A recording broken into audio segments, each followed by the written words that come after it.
Hello, I am Anshu ma'am.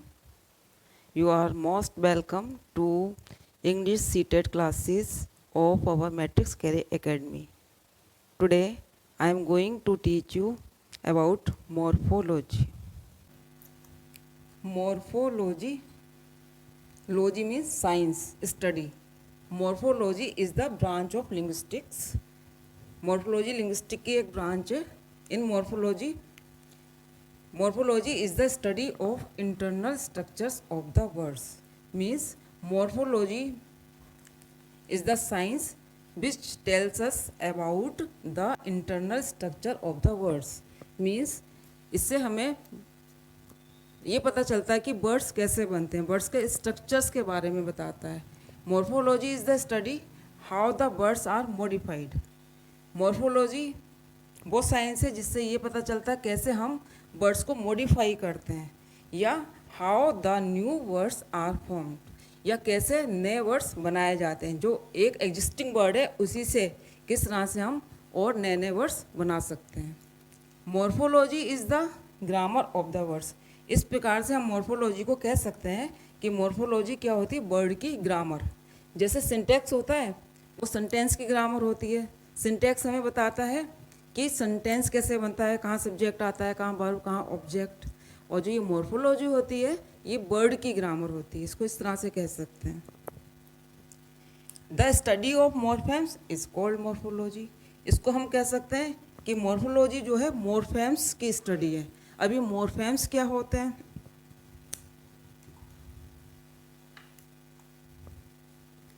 Morpheme, a morpheme is the smallest meaningful unit in a language. Morpheme किसी भी language में की सबसे छोटी अर्थपूर्ण इकाई होती है. भाषा की सबसे छोटी अर्थपूर्ण इकाई क्या होती है? मॉर्फेम. अब आप लोग कहोगे ये तो शब्द की डेफिनेशन हो गई, शब्द जिसका कोई अर्थ होता है. मॉर्फेम और शब्द में अंतर होता है. मॉर्फेम क्या होती है? Smallest unit. किसी भी वर्ड को हम कितने पार्ट्स में डिवाइड कर रहे हैं, जितने पार्ट्स में डिवाइड करेंगे सबका एक मीनिंग होगा. अनकंफर्टेबल जैसे एक वर्ड है, इसको यदि मैं स्मॉल यूनिट्स में डिवाइड करूं तो इसकी यूनिट्स ऐसे बनेंगी. कंफर्टेबल में, अनकंफर्टेबल में मैंने वर्ड लिया कंफर्ट. ये एक अपने आप में कंप्लीट वर्ड है, इसका मीनिंग है, तो ये एक मॉर्फेम हुआ इसके अंदर. कंफर्ट एबल, कंफर्ट में जब हमने एबल लगाया तो एक नया वर्ड बन गया. और कंफर्ट एबल इसका भी अपना एक मीनिंग है. कंफर्टेबल के आगे हमने अन लगा दिया तो एक नया वर्ड बना अनकंफर्टेबल. ये इसका भी अपना मीनिंग है. तो ये इसके अंदर 3 मॉर्फेम्स हैं. मॉर्फेम जो होती है स्मॉलेस्ट मीनिंगफुल यूनिट होती है. तो ये तीनों यूनिट्स का अपने अपने मीनिंग है. मॉर्फोलॉजी में क्या स्टडी करते हैं कि कैसे एक वर्ड से हम नए वर्ड्स बना सकते हैं, एक ही वर्ड को कैसे हम मॉडिफाई कर सकते हैं. यहाँ पे कंफर्ट वर्ड को हमने मॉडिफाई करा तो कंफर्टेबल बन गया. कंफर्ट में को मॉडिफाई करा तो अनकंफर्टेबल बन गया. और मॉडिफाई करना चाह रहे हैं कंफर्टेबली ly जोड़ देंगे तो इस तरह से हम नए नए वर्ड्स बना सकते हैं. तो मॉर्फोलॉजी से हम वर्ड्स के स्ट्रक्चर्स को स्टडी करते हैं. और मॉर्फेम्स क्या होते हैं? वर्ड, किसी भी वर्ड की स्मॉलेस्ट यूनिट जिसका मीनिंग होता है. हर यूनिट का एक मीनिंग होना चाहिए. तो इसके अंदर 3 मॉर्फेम्स हैं. अब इनके बारे में मैं पढ़ाऊंगी.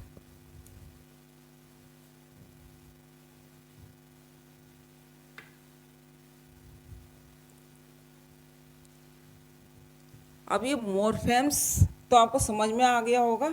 मॉर्फेम्स क्या होते हैं? किसी भी वर्ड की स्मॉलेस्ट यूनिट जिसका कोई मीनिंग होता है.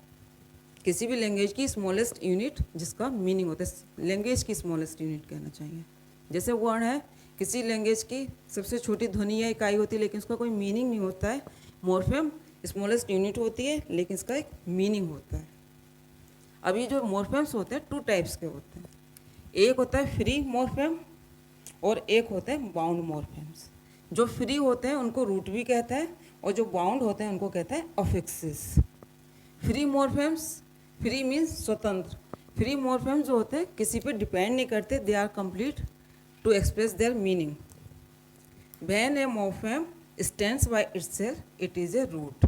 जब कोई मॉर्फेम अपने आप में कंप्लीट होता है, किसी पे डिपेंड नहीं होता है, तो इसे हम रूट कहते हैं या फ्री मॉर्फेम कहते हैं, राइट।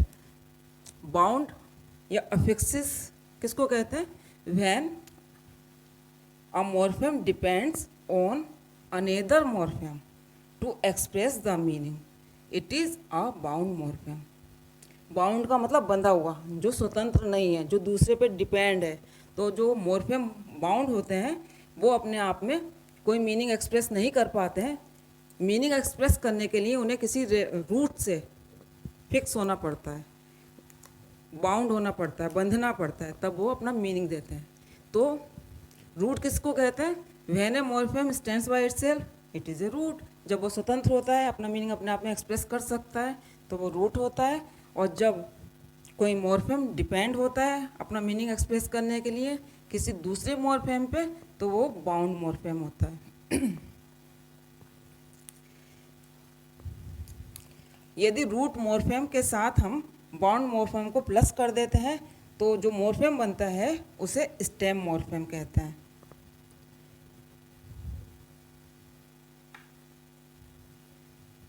जैसे मैंने इस वाले एग्जाम्पल में अनकंफर्टेबल वर्ड लिया था, तो मैंने लिखा था कंफर्ट क्या है? रूट मॉर्फेम है। कंफर्ट अपने आप में कंप्लीट है, किसी अपने मीनिंग को एक्सप्रेस करने के लिए किसी दूसरे मॉर्फेम पे डिपेंड नहीं है। एबल मॉर्फेम अपने आप में कंप्लीट नहीं है, जब तक ये कंफर्ट से बंधेगा नहीं तब तक ये अपना मीनिंग एक्सप्रेस नहीं कर पाएगा। तो कंफर्ट प्लस एबल करा तो वर्ड बना कंफर्टेबल, और जो कंफर्टेबल वर्ड है उसको हम कहेंगे स्टेम मॉर्फेम। इसी तरह से कंफर्टेबल में जब हमने अन लगाया तो वर्ड बना अनकंफर्टेबल, तो अनकंफर्टेबल भी एक स्टेम मॉर्फेम बना। ये मोर कॉम्प्लेक्स हो गया इस वाले से, ठीक है। अब मैंने लिखा है टाइप्स ऑफ मॉर्फेम्स। फ्री मॉर्फेम्स और बाउंड मॉर्फेम्स आपको समझ में आ गए होंगे। स्टेम मॉर्फेम समझ में आ गया। जब कोई बाउंड मॉर्फेम किसी रूट मॉर्फेम से अटैच कर दिया जाता है तो जो उसका रिजल्ट होता है, जो प्रोडक्ट होता है, उसको स्टेम मॉर्फेम कहते हैं, राइट।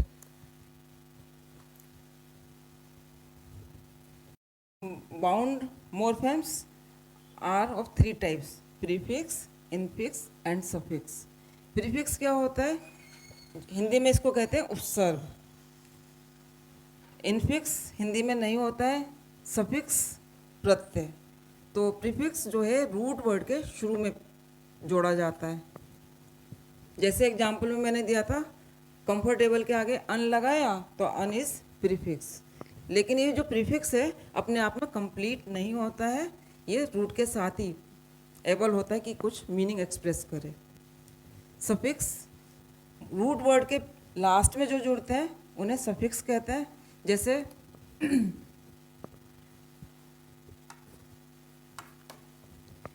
मैंने कंफर्ट वर्ड लिया था, इसमें एबल लगाया, तो एबल क्या हो गया? जो बाद में लगता है रूट वर्ड के वो सफिक्स होता है। इसमें एक सफिक्स और प्लस कर दें एल वाई, तो बन जाएगा कंफर्ट एवली। दो दो सफिक्स भी लगा सकते हैं, लेकिन हर बार एक नया वर्ड बनता है। अभी इनफिक्स क्या होता है?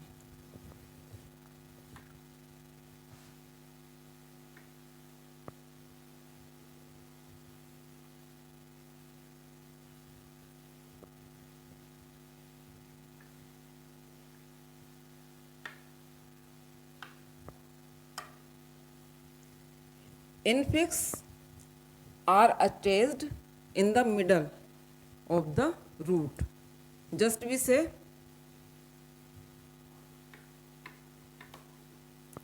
cup full, cups full। तो ये जो S है क्या है? इनफिक्स है। लाइक दिस, बी से फुट, ये रूट है, और इसका हम प्लूरल करने के लिए क्या करते हैं? फीट। तो ये डबल ई क्या हो गया? इनफिक्स हो गया। इसी तरह से माउस का प्लूरल नंबर करने के लिए हम क्या कर देते हैं, ओ यूज को चेंज कर देते हैं, क्या कर देते हैं, इनफिक्स माइस। तो आई थिंक आपको इनफिक्स समझ में आ गए होंगे।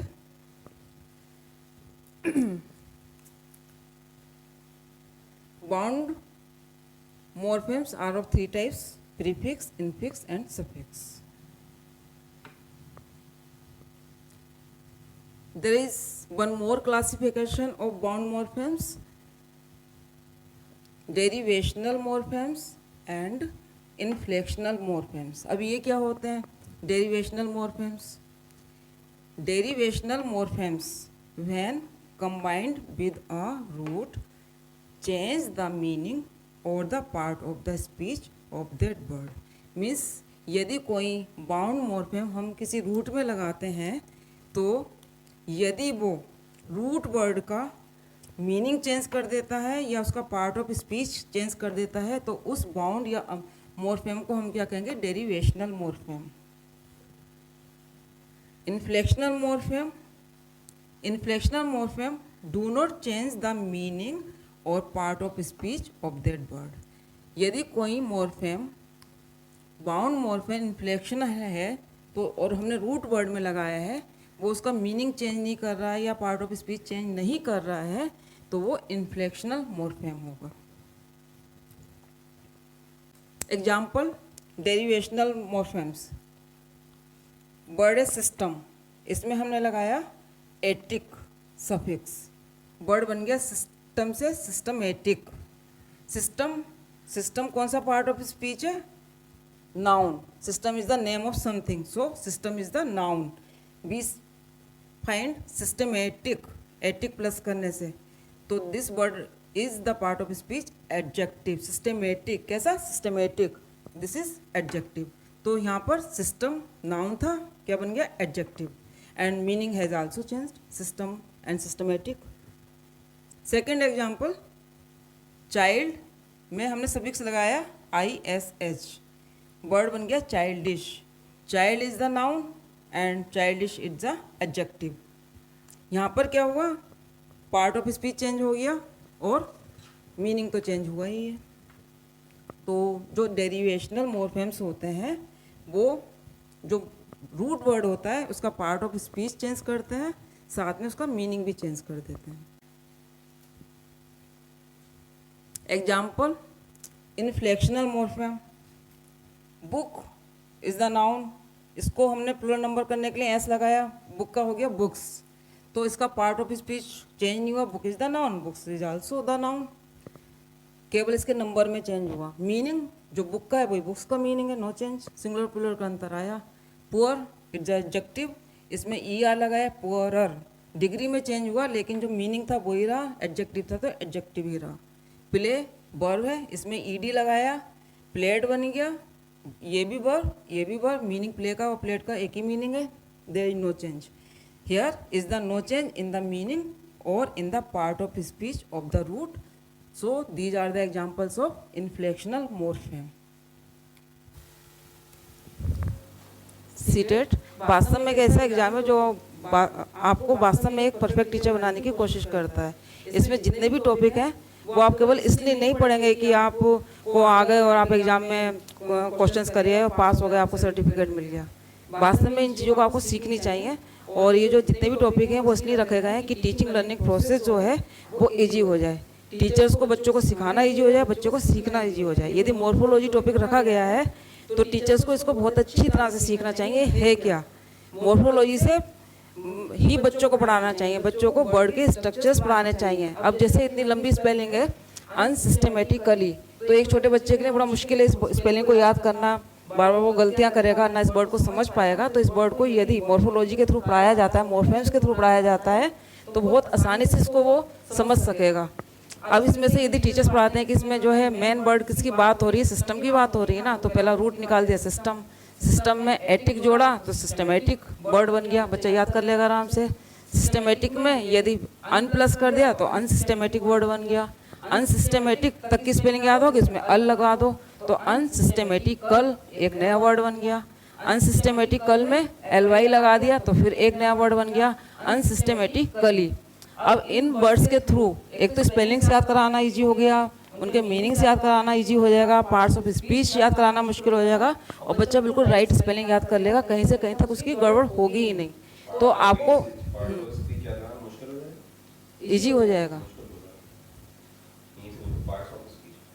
बच्चे को जो पार्ट्स ऑफ स्पीच ही नहीं आते इंग्लिश पढ़ने के बाद कि नाउन क्या है, प्रोनाउन क्या है, तो इसके थ्रू बहुत अच्छी तरह से वो सीख पाएंगे। तो टीचर्स के लिए भी इजी हो जाएगा टॉपिक, और बच्चों को तो लर्न करना इजी हो जाएगा।